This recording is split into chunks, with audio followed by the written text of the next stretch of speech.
Hello everyone, welcome back to my channel. Guys, मैं कल video upload नहीं कर पाई थी और ना ही आप सबको इन्फॉर्म कर पाई थी। उसके लिए सॉरी।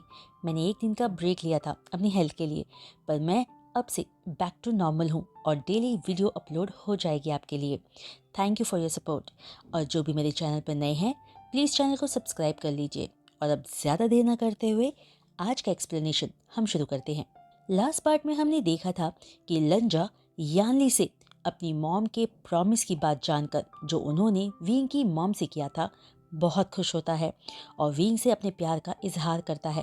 पर वींग उसे ना कहते हुए बताता है कि वो ऑलरेडी मैरिड है और लंजा के साथ नहीं हो सकता। अगले दिन सुबह उठकर वींग अपनी डेली रूटीन को कंप्लीट करके किचन में अपने लिए ब्रेकफास्ट बनाने जाता है कि यानली वहां आकर उससे कहती है कि उसे ब्रेकफास्ट बनाने की ज़रूरत नहीं, वो उसके लिए बना देगी। जिस पर वींग कहता है कि वो अपने लिए ब्रेकफास्ट खुद बनाएगा। फिर यानली उसे बताती है कि वो कल अपने घर वापस चली जाएगी, जिसे सुनकर वींग उदास होते हुए कहता है कि वो यानली को बहुत मिस करेगा। जिस पर यानली भी प्यार से वींग के सर पर हाथ फेरते हुए कहती है कि वो भी अपने क्यूटी बॉय को बहुत मिस करेगी। वींग का मूड ठीक नहीं था, इसलिए नाश्ते के बाद वो नए हुए सैंग को कॉल करता है। कॉल पर वींग की आवाज़ सुनकर नए हुए सैंग जब पूछता है कि उसे क्या हुआ है, वो इतना लो साउंड क्यों कर रहा है, तो वींग उसे बताता है कि लंजा ने उसे प्रपोज किया है। जिसे सुनकर नए हुए सैंग पूछता है, तो तुमने क्या कहा? जिस पर वींग बताता है कि उसने लंजा को बता दिया है कि वो मैरिड है और उसका हस्बैंड उसे अकेला छोड़कर भाग गया। वींग के मुंह से सब बातें सुनने के बाद ने होसैंग थोड़ा इरिटेट टोन में बोलता है, तो अब क्या करोगे? तुम्हें पता है कि मुझे तुम्हारे उस गुड फॉर नथिंग हस्बैंड पर बहुत गुस्सा आता है और उसे पंच मारने का मन करता है कि वो क्यों तुम्हें इस तरह अकेला छोड़ गया, बेवकूफ़ आदमी। प्लीज़ ऐसा मत कहो। ये बोलकर वींग कॉल पर ही रोने लगता है। जिसे सुनकर ने होसैंग वींग की फिक्र करते हुए कहता है, वींग, अब तुम ये मत कहना कि तुम उसके बारे में अब कुछ सुन भी नहीं सकते हो। जिस पर वींग कोई जवाब नहीं देता। तो ने होसैंग आगे कहता है, अच्छा, ये सब रहने दो, तुम हमसे मिलने आ जाओ। सब तुमसे मिलना चाहते हैं और तुम्हें मिस कर रहे हैं। जिस पर वींग मिलने के लिए ने होसैंग को हाँ कहकर कॉल डिस्कनेक्ट कर देता है। वही लंजा जब लंच के लिए ऑफिस से घर आता है तो वींग को गार्डन में झूले पर बैठा हुआ देखता है। लंजा वींग के पास जाता है तो लंजा को अपने सामने देखते ही वींग उठकर जाने ही लगता है कि लंजा उसका हाथ पकड़ लेता है। वींग पलटकर लंजा को देखते हुए कहता है, अब क्या है? जिस पर लंजा बहुत प्यार से वींग से पूछता है, वींग, प्लीज़ ऐसे बिहेव मत करो। मैं तुमसे ये पूछना चाहता था कि अगर तुम्हारा हस्बैंड वापस आ गया तो क्या तुम उसके साथ चले जाओगे? हाँ, मैं चला जाऊंगा। विंग थोड़ा रूड होते हुए जवाब देता है, पर क्यों? क्यों तुम अपने उस बेकार हस्बैंड को चुनोगे? लंजा विंग का जवाब सुनकर थोड़ा पैनिक होते हुए पूछता है, उसे इस तरह से कुछ भी मत कहो, विंग कहता है। जिसे सुनकर लंजा थोड़ा अननोइंग टोन में कहता है, ओह, तो अब तुम उस अजनबी को डिफेंड कर रहे हो जिसका आज तक तुमने चेहरा भी नहीं देखा, और तुम अभी भी। इससे पहले कि लंजा अपनी बात पूरी करता, विंग अपना हाथ छुड़ाकर कहता है, चाहे कुछ भी हो, मुझे कोई फर्क नहीं पड़ता। ये कहकर विंग वहां से चला जाता है और लंजा गुस्से में उबलता हुआ वहीं खड़ा रह जाता है। फिर लंच के बाद विंग लैन यी से अपने दोस्तों से मिलने जाने के लिए परमिशन मांगता है। जिस पर लैन यी विंग को परमिशन देते हुए अपना ख्याल रखने को कहती है। विंग लैन यी को गुड बाय कहकर ने होसैंग से मिलने के लिए निकल जाता है, पर उसे नहीं पता था कि आगे आने वाले पल में उसके साथ क्या होने वाला था। विंग अपने रास्ते जा ही रहा था कि तभी अचानक एक वैन उसके पास आकर रुकती है, जिसमें से कुछ लोग जिन्होंने काले कपड़े पहने हुए थे निकलकर विंग को जोर जबरदस्ती वैन में बिठा लेते हैं। विंग खुद को छुड़ाने की कोशिश करता है तो उनमें से एक आदमी विंग को एक इंजेक्शन लगा देता है, जिसकी वजह से विंग बेहोश हो जाता है। विंग को जब होश आता है तो वो खुद को एक अनजानी और अजीब सी जगह पर पाता है। वो दरवाज़ा खोलने की कोशिश करता है पर दरवाज़ा बाहर से बंद था। विंग दरवाज़ा पीटते हुए बहुत सारी आवाज़ें लगाता है दरवाज़ा खोलने के लिए, पर कोई नहीं आता। थोड़ी देर कोशिश करने के बाद विंग एक कोने में बैठकर अपना मुंह अपने घुटनों के बीच छुपा लेता है। कुछ देर बाद विंग को दरवाज़ा खुलने की आवाज़ आती है तो वो फौरन अपनी जगह पर खड़ा हो जाता है। एक औरत अंदर आते हुए सरकास्टिक टोन में कहती है, हेलो, मेरा नाम वेनलिंग जियाओ है, तुमसे मिलकर अच्छा लगा। तभी विंग गुस्से में पूछता है, तुम कौन हो और मुझे यहाँ क्यों लाया गया है, तुम लोग चाहते क्या हो? जिस पर विंग की हालत देखकर वेनलिंग जियाओ कहती है, शांत हो जाओ, शांत हो जाओ, इतनी जल्दी भी क्या है, तुम्हें सब पता चल जाएगा। ये कहकर वो वहाँ से चली जाती है और दरवाज़ा दोबारा लॉक कर देती है। विंग बहुत बेबस महसूस कर रहा था। वो नहीं जानता था कि वो कहाँ, किस जगह पर है और क्यों ये लोग उसे यहाँ लेकर आए हैं। उन्हें क्या चाहिए? विंग के पास उसका फ़ोन भी नहीं था जो वो किसी को अपनी मदद के लिए बुला सकता। विंग को उसी कमरे में बैठे बैठे रात हो जाती है कि तभी दरवाज़ा फिर से खुलता है और एक लड़की खाने की ट्रे लेकर अंदर आती है। वो लड़की खाने की ट्रे को रख कर जैसे ही जाने लगती है कि तभी विंग उसे बुलाता है। सुनो लड़की, क्या तुम मुझे बता सकती हो कि ये कौन सी जगह है और ये लोग मुझे यहाँ क्यों लेकर आए हैं? वो लड़की विंग के सवालों का जवाब ना देते हुए वहाँ से जाने लगती है कि तभी विंग भागकर उस लड़की का हाथ पकड़ लेता है। पर तभी उसे दरवाजे पर वेनलिंग जियाओ दिख जाती है। वो उस लड़की से गुस्से में कहती है, मैंने तुम्हें कहा था ना कि उसको सिर्फ खाना देना और कोई बात मत करना, अब जाओ यहाँ से। जिसे सुनकर वो लड़की फौरन वहाँ से चली जाती है। फिर विंग को देखते हुए वेनलिंग जियाओ कहती है, अच्छे से खाना खाओ, हमारे मास्टर अभी यहाँ नहीं हैं, वो कल आएंगे, तब वो तुम्हारे साथ डील करेंगे। ये सुनकर विंग कहता है, तुम क्या बकवास कर रही हो? तुम्हारा क्या मतलब है कि मुझसे डील करेंगे? मैं तो तुम्हें जानता भी नहीं हूँ, तुम सबके साथ प्रॉब्लम क्या है? जिसे सुनकर वेनलिंग जाओ गुस्से में कहती है, चुप हो जाओ, तुम्हें कल सब पता चल जाएगा और यहाँ से भागने का सोचना भी नहीं। ये कहकर वो वहाँ से चली जाती है और दरवाज़ा फिर से लॉक कर देती है। विंग को बहुत गुस्सा आ रहा था पर वो फिर भी खाना खा लेता है क्योंकि उसे बहुत तेज भूख लग रही थी। वहीं जब विंग किडनैप हुआ था और ने हो सैंग के पास बहुत देर तक नहीं पहुंचा था तो उसने विंग के नंबर पर कई बार कॉल किया, पर जब विंग ने कॉल नहीं उठाया तब ने हो सैंग घबराते हुए उस हर इंसान को कॉल करके विंग के बारे में पूछता है जहां विंग हो सकता था। फिर वो लंजा को कॉल करता है जो लंच के बाद वापस अपने ऑफिस आ गया था। होसैंग की तीसरी बार कॉल करने पर लंजा कॉल रिसीव करते हुए कहता है, हेलो, मैं लान वांगजी बोल रहा हूँ, आप कौन? लान वांगजी नाम सुनकर ने होसैंग सोचता है कि उसने ये नाम कहीं तो सुना हुआ है, पर फिर वो अपनी सोच को साइड करके लंजा से कहता है, मैं ने होसैंग बोल रहा हूँ, विंग का दोस्त। ये सुनकर जब लंजा कॉल करने का कारण पूछता है तो होसैंग कहता है, मैं बस ये जानना चाहता हूँ कि विंग कहाँ है, क्योंकि मैं उसे बहुत देर से कॉल कर रहा हूँ पर वो कॉल नहीं उठा रहा। वो हमसे मिलने आने वाला था लंच के बाद, पर वो। तभी लंजा कहता है, मैं घर पर पूछकर बताता हूँ। ये कहकर लंजा ने होसैंग का कॉल कट करके अपनी मॉम लैन यी को कॉल करके पूछता है कि क्या विंग घर पर है, जिस पर लैन यी बताती है कि विंग अपने दोस्तों से मिलने गया हुआ है। फिर जब लंजा पूछता है कि उसे गए कितनी देर हो गई है तो लैन यी बताती है कि उसे गए हुए ऑलमोस्ट आधे घंटे से ज़्यादा हो गया है। जिसे सुनते ही लंजा अपनी मॉम से कहता है कि वो उनसे बाद में बात करेगा। इससे पहले कि लैन ये कुछ पूछ पाती, लंजा कॉल कट कर देता है। फिर वेनिंग को कॉल करके पूछता है कि बाय चांस कहीं विंग उससे मिलने वहां तो नहीं आया। जब वेनिंग भी कहता है कि उसे विंग के बारे में कुछ नहीं पता, तब लंजा विंग की फिक्र करते हुए शू यांग, वेंचिंग, यानली, लैंशिचन सबको कॉल करके विंग के बारे में पूछता है, पर किसी को कुछ नहीं पता था। फिर लंजा शू यांग, वेनिंग और जिनजी शुआन के साथ विंग को ढूंढने के लिए निकलता है। वहीं वेंचिंग और यानली लैनी के पास रुककर उनको संभालती है, जिनका विंग के लिए रो रो कर बुरा हाल हो चुका था। हर कोई उदास और परेशान था क्योंकि किसी को भी विंग का कोई नामो निशान नहीं मिल रहा था। इन सब के बीच लंजा की हालत सबसे ज्यादा बुरी थी। वो कुछ भी नहीं खा रहा था और विंग की फिक्र में पागल हुए जा रहा था और वो दिन भी इसी तरह बीत जाता है। अगले दिन लंजा अपने रूम में था कि तभी उसे किसी के चिल्लाने की आवाज़ सुनाई देती है जो उसी का नाम लेकर चिल्ला रहा था। लंजा जब बाहर आता है देखने के लिए कि कौन चिल्ला रहा है तो उसे पर्पल शर्ट में वही लड़का दिखता है जिसने जोर जबरदस्ती अपने भाई की शादी उससे करवाई थी। उसे देखते ही लंजा घबराते हुए सोचता है कि आखिर ये यहाँ क्या कर रहा है।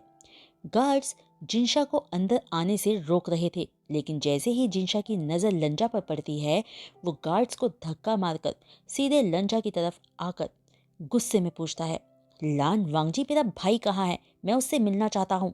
जिसे सुनकर लंजा लड़खड़ाती आवाज में कहता है, तुम्हारा भाई यहाँ नहीं है।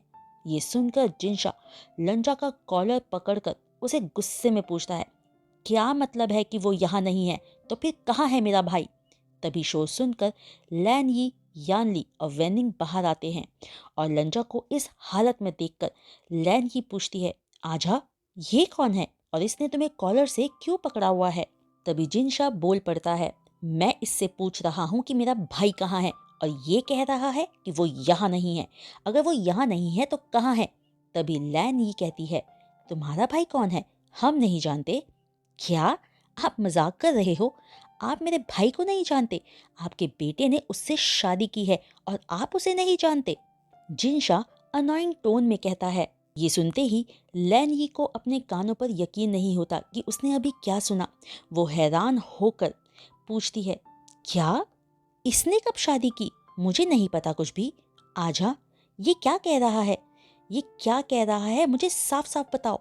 तभी जिनशा कहता है, ओह अब मैं समझा कि आपको क्यों नहीं पता। फिर जिनशा लंजा की तरफ वापस मुड़कर कहता है, तो लान वांगजी, तुमने अपनी शादी के बारे में अपने घर पर नहीं बताया। अब सच सच बताओ मेरा भाई कहाँ है। अगर उसे कुछ भी हुआ ना तो मैं तुम्हें नहीं छोड़ूंगा। तभी लैन यी थोड़ी ऊंची आवाज में कहती है, आजा तुम सब कुछ हमें ठीक से बताते क्यों नहीं।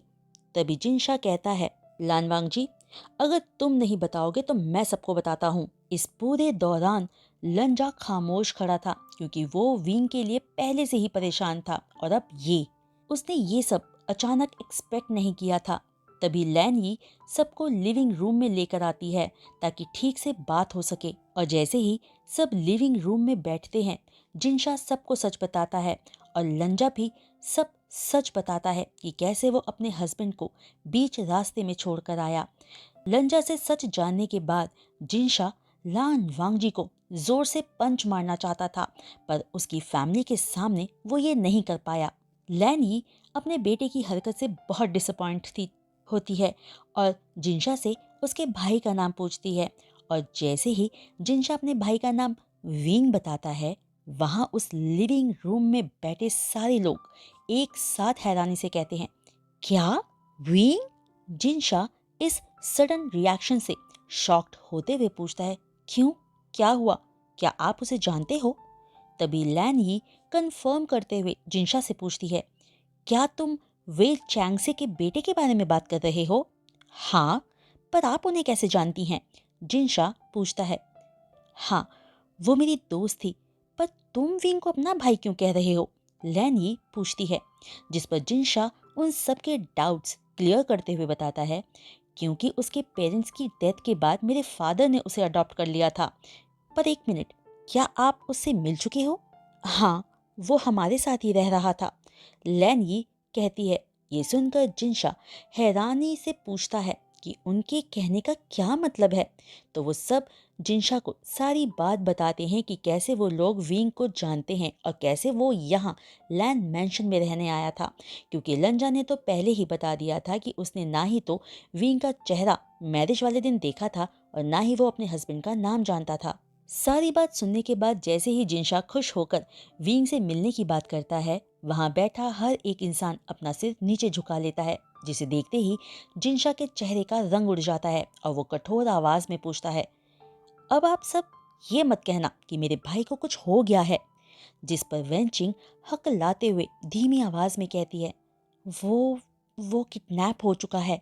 ये सुनते ही जिनशा गुस्से में अपनी मुट्ठी बंद करते हुए ऊंची आवाज में कहता है, व्हाट द हेल, वो किडनैप हो गया है और आप लोग यहाँ आराम से बैठे हो जैसे कुछ हुआ ही नहीं हो। लानवांग जी, तुम मेरे भाई का ख्याल भी नहीं रख पाए। तुम सच में किसी काम के नहीं हो। तुम मेरे भाई को डिजर्व ही नहीं करते हो। मैं खुद अपने भाई को ढूंढ लूंगा। ये कहकर जिनशा वहां से उठकर जाने लगता है। तभी लंजा अपनी सफाई देते हुए कहता है, हमने हर जगह उसे देखा पर वो हमें कहीं नहीं मिला। ये कहकर लंजा गिल्टी फील करते हुए आंखों में आंसू लिए मन ही मन में कहता है, विंग, क्या तुम मुझे माफ कर पाओगे जो कुछ भी मैंने तुम्हारे साथ किया है? तभी लंजा भी उठकर जिनशा के पीछे जाने लगता है। लैन यी को लंजा पर बहुत गुस्सा आ रहा था, पर इस वक्त उनका फोकस विंग को ढूंढने पर था। वहीं यानली भी अपने भाई से नाराज होते हुए सोचती है, इतनी बड़ी बात हो गई और इसने हमें बताया भी नहीं, बेचारा विंग। जिनशा सोचते हुए आगे बढ़ रहा था, प्लीज विंग, सेफ रहना। वहीं दूसरी तरफ विंग उस अनजान जगह सुबह अपने कमरे में सोकर उठता है। उसकी आंखें रोने की वजह से लाल हो चुकी थी। विंग जैसे ही वॉशरूम से फ्रेशन अप होकर आता है, उसे वही लड़की दिखाई देती है जो उसका नाश्ता लेकर वहां आई थी। विंग उसके पास जाकर पूछता है, प्लीज बताओ ना, ये जगह कौन सी है? जिस पर वो लड़की कोई भी जवाब न देकर वापस जाने लगती है। तभी विंग कहता है, सुनो, कम से कम अपना नाम तो बता दो।